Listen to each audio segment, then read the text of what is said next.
de La Jornada Sin Fronteras en el gran periódico La Jornada. El querido Jaime sabe de estos temas, sabe de estas cumbres bilaterales, sabe lo que es reportar desde estos terrenos.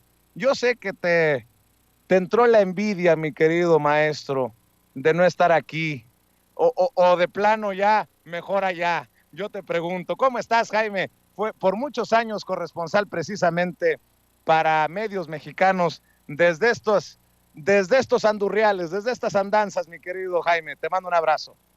Ya te veo ahí con la efigie del general Lafayette a tus espaldas y el portón principal de la Casa Blanca.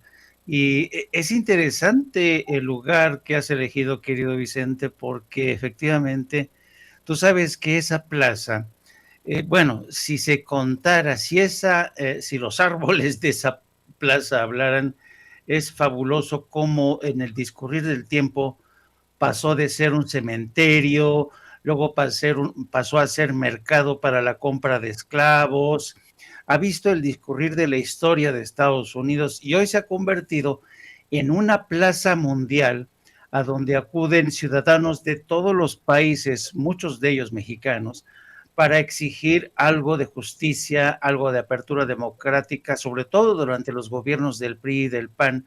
Así es que estás prácticamente en la zona cero, que ha sido la zona cero de la lucha por los movimientos y las luchas de los derechos civiles. Además, está espléndido el día, querido Vicente. Además, ¿qué me decías, Jaime? Perdón. Que está espléndido, se ve que está espléndido el día. Sí, está calientito el día, permítame, está calientito el día. Aquí ya llegó un amigo de Sin Censura que la hará de productor como lo ha hecho en otros momentos. Fíjate, Jaime, esto es lo que me enorgullece, que la gente de Sin Censura pasa a ser de la audiencia para convertirse en la familia, en el equipo. Ya me andan ayudando aquí. Dice que amor con amor se paga, el paisano, mi querido Jaime, y aquí nos ayuda a movernos. Pero mi querido Jaime, está haciendo calorcito y se me hace que se va a poner mejor mañana con las reuniones del presidente. Esperamos muchos, no sé qué esperes tú, esperamos muchos que resulte histórico. ¿Qué piensas, mi querido Jaime? El presidente ha dicho que hablarán de inflación, de cómo combatir la inflación entre ambos países y el tema migratorio, que será el tema candente, si me permites. Así es, yo creo que los dos grandes temas van a ser migración, por supuesto, y el tema inflacionario, porque hay que entenderlo desde la perspectiva de dos economías complementarias, porque las relaciones entre México y Estados Unidos ya no son relaciones internacionales, son interdomésticas. Estamos prácticamente unidos, imbricados en múltiples terrenos, pero yo creo que a estas alturas, Marcelo Ebrard, que estaba al frente de las negociaciones, ya tienen prácticamente planchados todos los temas. El encuentro del presidente de México con el presidente Biden va a ser meramente protocolario, se van a reunir, es cuando les van a dar paso a ustedes, les van a dar paso a ustedes para que pasen a la oficina oval, para que vean este encuentro, sean testigos de excepción de este encuentro entre el presidente Biden y el presidente de México. Como ya tú has informado anteriormente, hay un celo excesivo en relación con la salud del presidente Biden, y esto es rutina de todos los días. Todos los miembros que trabajan dentro de su gabinete o funcionarios cercanos, todos los días son pasados por pruebas para ver si no están contagiados. Es lo que más preocupa en estos momentos a los médicos de cabecera del presidente Biden. Tú sabes que ya está a punto de cumplir 80 años y lo cuidan al máximo, sobre todo, y por eso, como periodista, pues tú tendrás que pasar, si ya pasaste los primeros rigores de estos controles, que han pasado ya por el servicio secreto y después el control para el anti-COVID. Entonces, vas a tener, yo creo que va a ser un acuerdo histórico, querido Vicente, y vas a ser testigo de excepción de ese encuentro. Y yo creo que va a haber encuentros antes en una de las oficinas más amplias de la Casa Blanca donde suelen producirse estos encuentros. Generalmente el formato es el cara a cara entre los dos presidentes, se dicen varias cosas y luego se reúne el equipo de trabajo para terminar ya de planchar lo que ya está de acuerdo y que evidentemente tiene que pasar por el tema de las visas, el tema de cómo ponerse de acuerdo con los controles antiinflacionarios, porque todo el mundo asegura que está a la vuelta de la esquina la recesión y finalmente habrá seguramente, casi con toda seguridad, una rueda de prensa. No sé si ya les habrán limitado el número de preguntas, casi siempre las limitan a una, dos, máximo tres preguntas por país. Y vamos a ver cómo se desenvuelve. Hay que tener en cuenta otra cosa, Vicente, que por la cabeza del presidente Biden, en estos momentos pasan innumerables cosas en la agenda. Tú sabes que el presidente Biden parte la noche del martes a este viaje por Oriente Medio y Asia, va a Arabia Saudita, va sobre todo para tratar de afianzar, para tratar de controlar esta espiral inflacionaria, tratando de convencer a los sauditas de que aumenten la producción de petróleo. Este es un viaje bastante polémico, el del presidente Biden a Arabia Saudita, por las razones que todos conocemos. Al líder saudí se le acusa de ser un criminal. Es un líder que internamente dentro de Arabia Saudita tiene un elevado grado de popularidad, no así en el mundo exterior. Y el presidente Biden, precisamente antes de iniciar esta gira, un poco para tratar de justificarla, ha dicho que él no transige con esta violación de derechos humanos, ha hecho un recuento de las exigencias que le ha hecho al monarca saudita para que cesen las hostilidades en Yemen, para que ya no haya muertes, para que no haya más presos políticos, para que no se violen los derechos humanos de periodistas y de mujeres. En fin, yo creo que realmente es un embrollo a tal grado de que el presidente Biden se ha visto en la necesidad de escribir un artículo para The Washington Post para justificar esta visita. También hay que tener en cuenta, querido Vicente, ya seguramente ya te habrás percatado, hoy el New York Times maneja en su primera plana que Biden está en sus mínimos históricos y lo que es más del 60% del electorado de base demócrata ya no lo quieren como candidato a la reelección. Consideran que el presidente Biden es un presidente ya bastante viejo y yo creo que hay algo de razón. El presidente hace poco se cayó de la bicicleta mientras daba un paseo. Al presidente ya hay numerosos incidentes en los que se ha cuestionado su capacidad intelectual.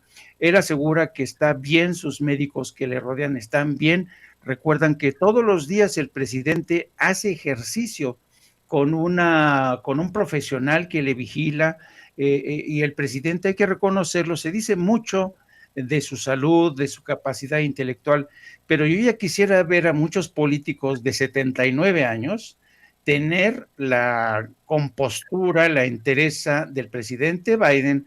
Así es que es una campaña, ya sabemos, que surge de las bases republicanas, que tiene razón de ser, pero que a estas alturas más del 60 y tantos por ciento ya no quieran que Biden compita para la reelección, te habla mucho de las condiciones en las que Biden va a recibir a un presidente de México que, por otro lado, llega muy fortalecido al interior de su país, con un amplio respeto y apoyo a nivel hemisférico, y va a ser fascinante, te va a tocar atestiguar, querido amigo, uno de los encuentros más fascinantes desde donde lo quieras analizar.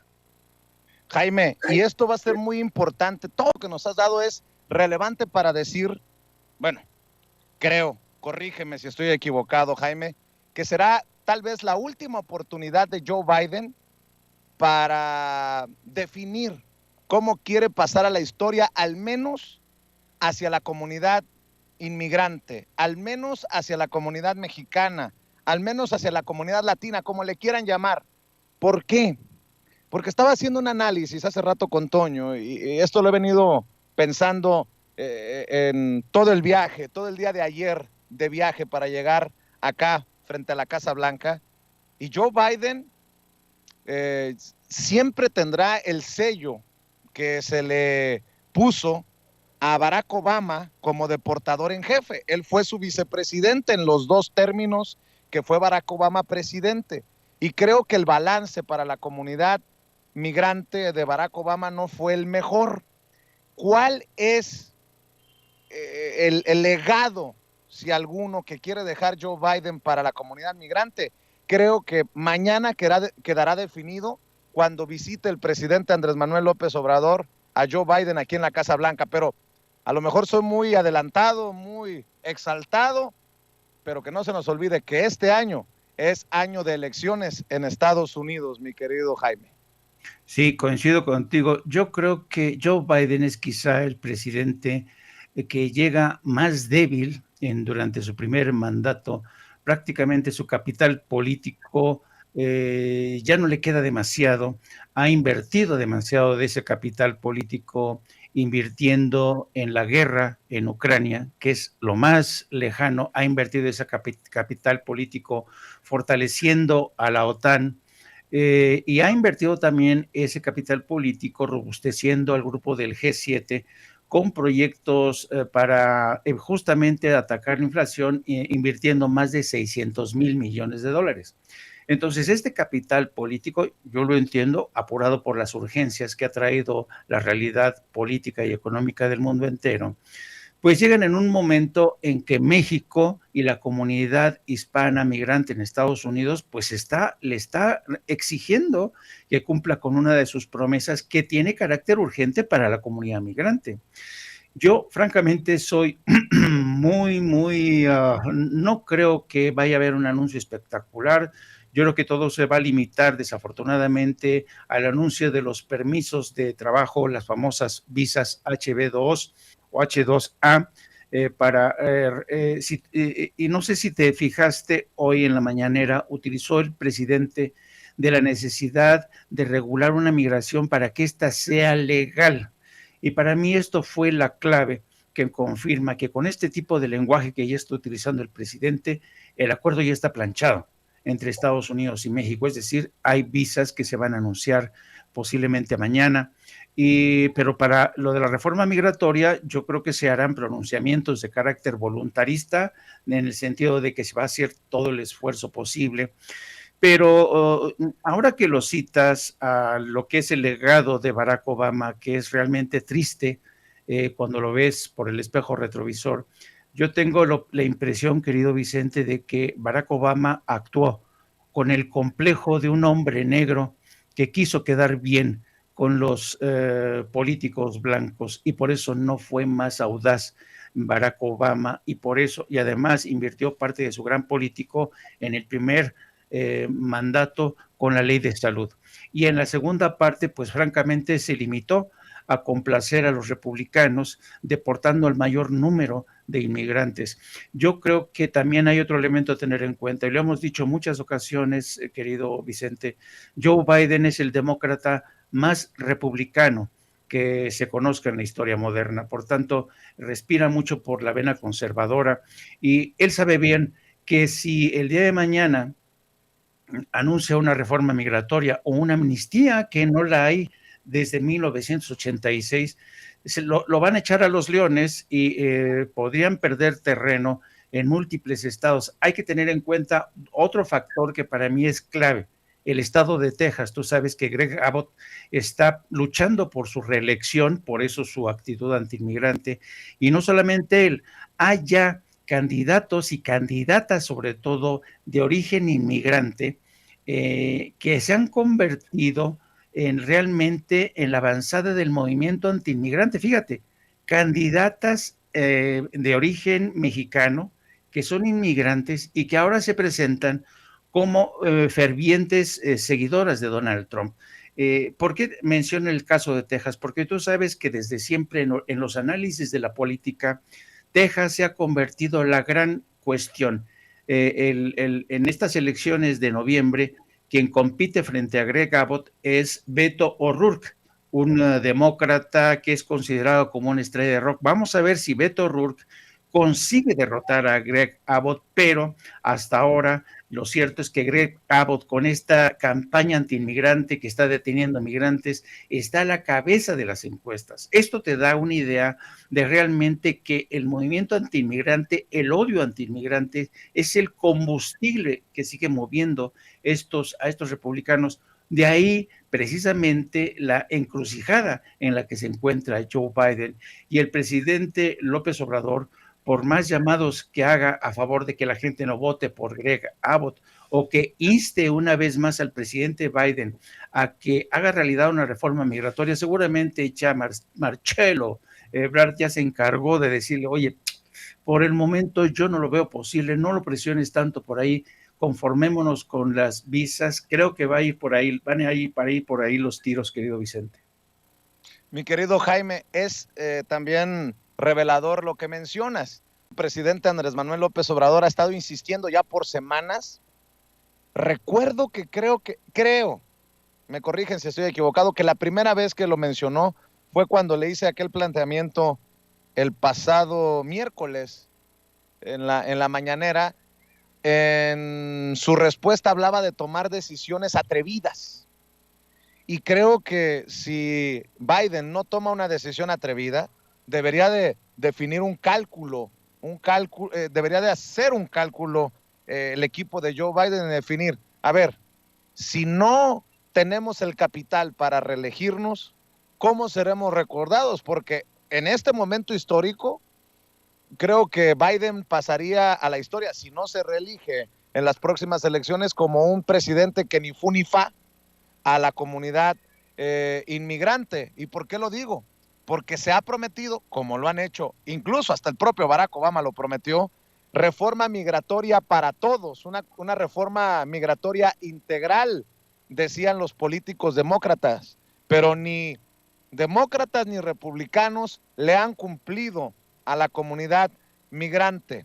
Así que vamos sacando cuentas a ver si Joe Biden se atreve, en términos del presidente Andrés Manuel López Obrador, se atreve a tomar estas decisiones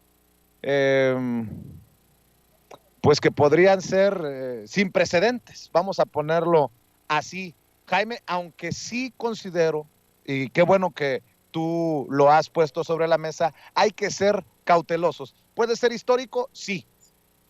¿Es difícil? Muy difícil para que se haga un anuncio de magnitud histórica, pero llega el presidente Andrés Manuel López Obrador bien posicionado hacia el interior, o sea, hacia México, con niveles de aprobación no vistos por los gobiernos neoliberales y con el sartén por el mango, porque a Estados Unidos le hace falta a México si es que quiere hacerle frente al fenómeno migratorio que ha generado una crisis, le llaman ellos, en la frontera. Hay que esperar que se hable con claridad del compromiso que hizo cuando era presidente Donald Trump. Insisto, no es Donald Trump, es el presidente de Estados Unidos el que hizo el compromiso de invertir miles de millones de dólares en Centroamérica, y este presidente cambia el nombre, pero la investidura institucional es la misma. Este presidente no ha cumplido con ese compromiso, mi querido Jaime. Sí, y digamos, y si ampliamos el espectro, querido Vicente, yo coincido contigo.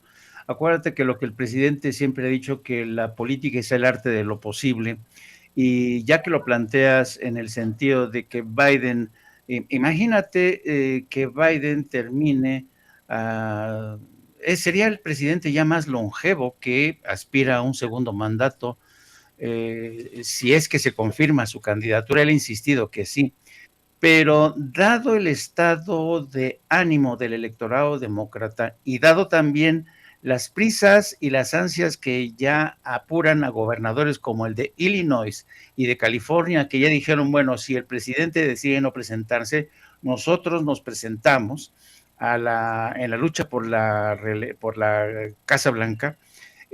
Son tantos los elementos que están en estos momentos en juego que yo diría que hay, digamos, es un menú el que tenemos ante nosotros de opciones que se le van a presentar al presidente López Obrador. Uno es, para mí la más importante quizá, la que tú mencionas, la oportunidad histórica de realmente amarrar algo en el frente migratorio. Eso dependerá de los análisis, de perspectiva de la gente que asesora al presidente Biden, pero yo no sé si alguien tendrá los pantalones suficientes para decirle, Mr. President, creo que usted no es presidente de segundo mandato. La gente no lo quiere, así es que utilicemos la piedra del sacrificio para pasarlo por ahí y que se haga realidad la reforma migratoria. Aún así, tendríamos que contar los votos que hay en el Congreso, tanto demócratas como de republicanos. Y francamente, los republicanos se han ido hasta el extremo derecha, querido Vicente, que verlos regresar hacia el centro yo lo veo muy complicado. Y luego, otro elemento a tomar en cuenta.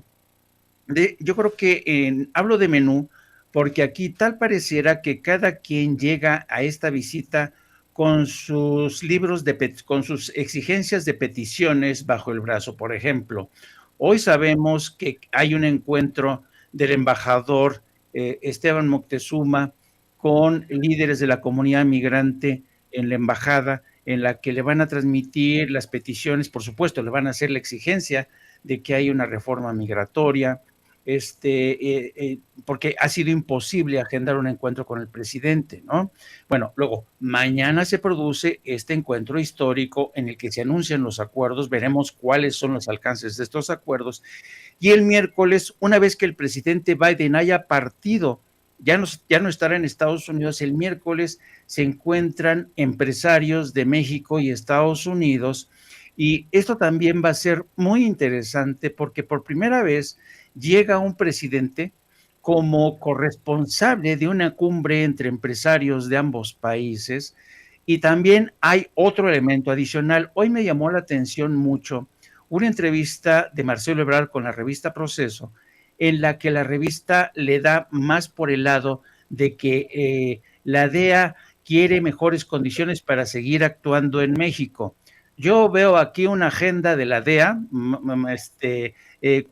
y si lees la entrevista de Proceso te vas a dar cuenta que ese tema de la DEA ya estaba resuelto desde hace mucho tiempo, pero hay alguien que quiere insistir en el tema de que la DEA esté inconforme con la relación que tiene con los cuerpos de seguridad y el propio gobierno de México, cuando eso ya está resuelto desde hace mucho tiempo. Pareciera que alguien quiere resucitar este malestar en el seno de la DEA, y se me hace muy interesante. Entonces, cada quien está empujando a su agenda, Proceso, por un lado, empuja las exigencias de la DEA, los empresarios van a empezar a empujar su tema, los republicanos van a insistir que nada de inmigración, y es un abanico de temas que van a estar expuestos políticamente y a los que, y yo creo que va a ser interesante que el presidente López Obrador esté in situ y que en conversaciones en corto se digan la verdad, se digan, seguramente va a decir, mire, mi grado de dificultad es el presidente López Obrador le va a pedir también que pues haga un esfuerzo, que tenga sentido de la historia y del sentido de urgencia que apura desde hace mucho tiempo a nuestros migrantes, querido Vicente. Y finalmente está el tema de Julian Assange, que nadie sabe a estas alturas si el presidente lo va a deslizar en este encuentro cara a cara con el presidente Biden.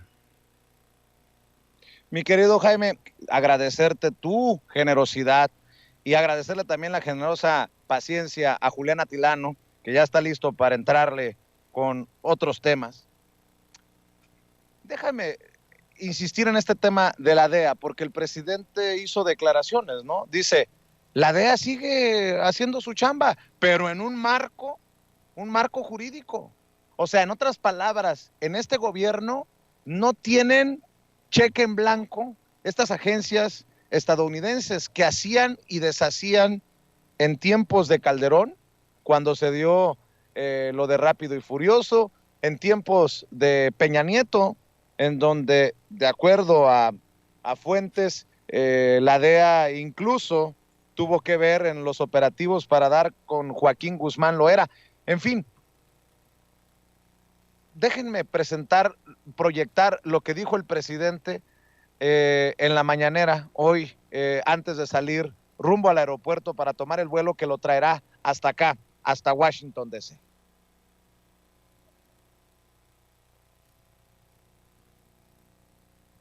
Se está manteniendo o que se está buscando desde esta administración, ¿se pedirá que ya no intervengan agencias como la DEA en la tarea que le corresponde a México en cuanto a seguridad? Siguen interviniendo, nada más que ya hay una ley, hay un marco legal que se ha respetado,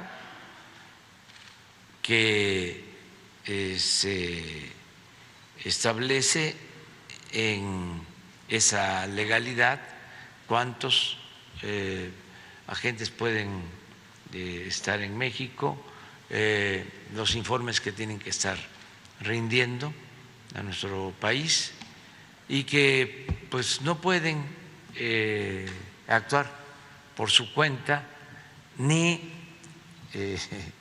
ordenar lo que el gobierno independiente, soberano de México lleva a cabo en materia de política de seguridad, porque antes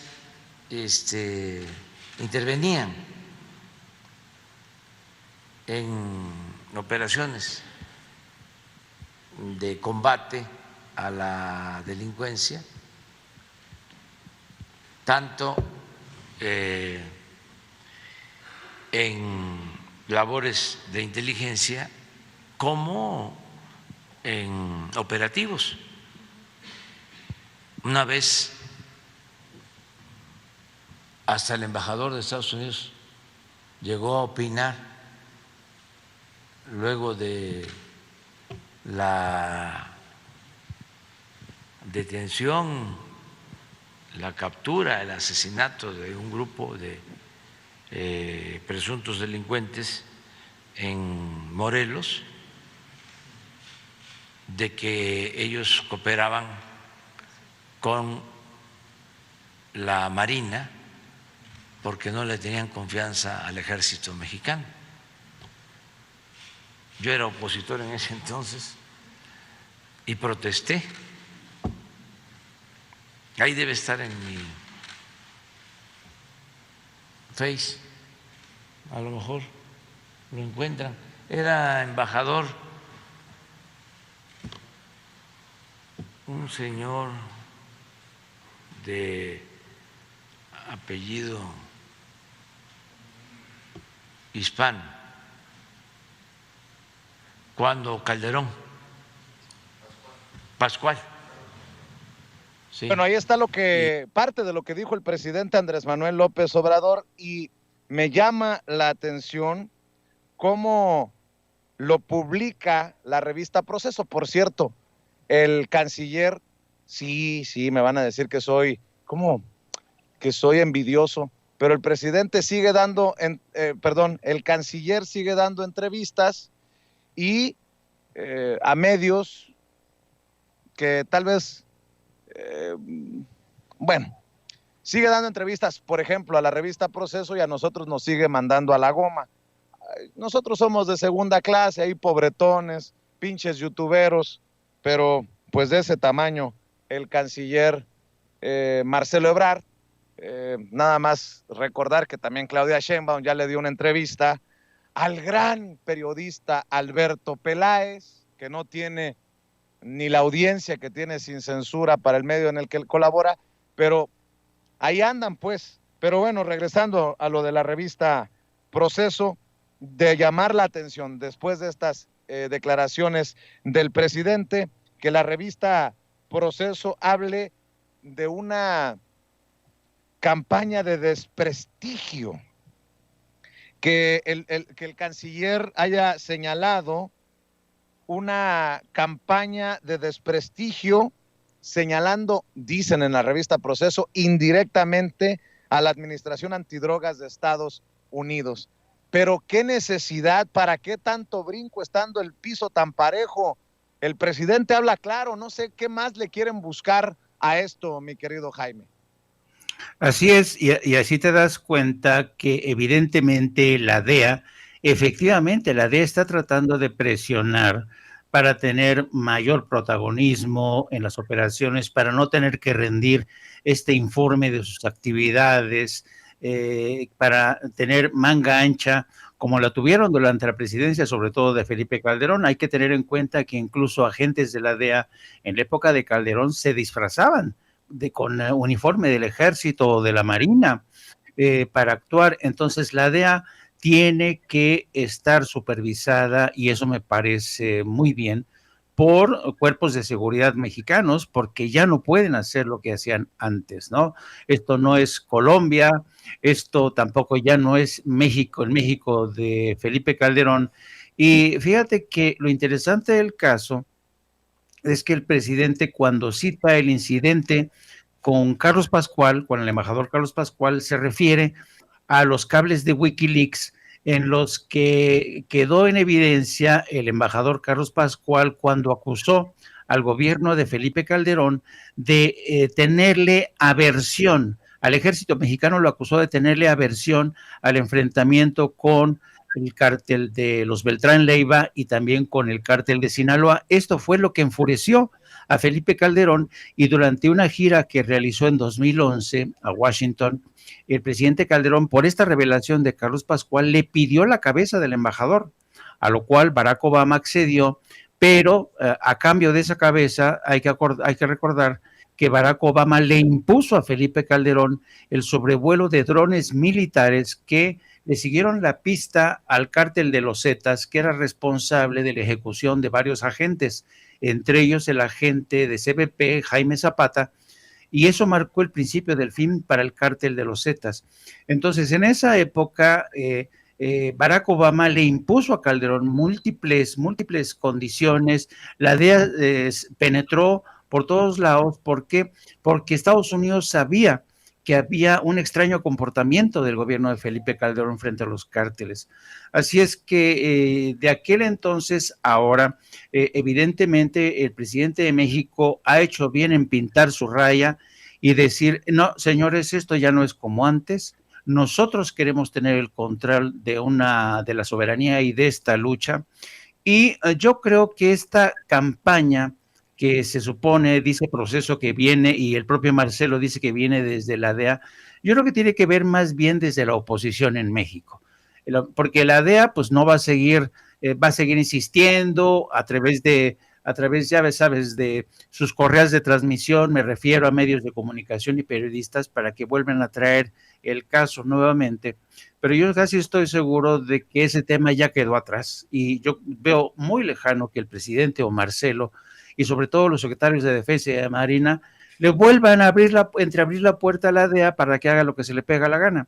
Así es que ese tema ya está superado. Yo no sé por qué Proceso le dio por ahí, le dio énfasis en ese sentido, porque ahora lo urgente es el tema migratorio y es el tema de la inflación, porque acuérdate que de la inflación depende la estabilidad política de México y de Estados Unidos, y el hecho precisamente de que hoy más del 60% de los votantes demócratas no quieran a Biden para un segundo mandato está en relación directa precisamente con el tema inflacionario, por el precio que hay de la gasolina, por el precio que hay de los alimentos, de la ropa, de las rentas, de las hipotecas. Eso es lo que está hundiendo en estos momentos a Joe Biden. De ahí la importancia de este tema, que yo creo que figura en el apartado A junto con migración.